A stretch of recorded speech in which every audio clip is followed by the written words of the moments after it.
Let me show you how I threw this split rim bowl, and just be warned, this is not for the faint of heart. As per usual, I centered and then I coned up and down. I went actually extra high because I had wedged this clay a couple days ago and I didn't want to have any weird dry spots on it.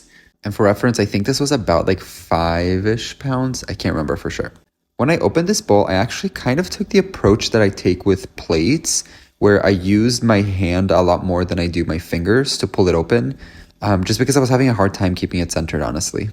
And then as you always do, especially with larger amounts of clay, I compressed the bottom to make sure that I don't have any S-cracks when it fires. And then I started pulling up my walls. I was having a hard time. This bowl was Miss Wobblina. It was wobbling so bad.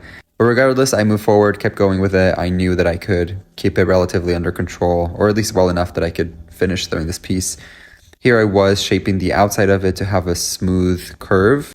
But then, as any not too proud potter would do, I trimmed the top, which will help me a ton when I do actual trimming down the line. For the actual technique of the split rim, I just took a pretty thin tool and I held it really gently over the rim, making sure that I created a super even well. I did want to make sure that the well was deep enough so that when I glaze it, it doesn't get completely covered up. For this to work well though, you do need to make sure that your piece is quite well centered, otherwise it'll not work out.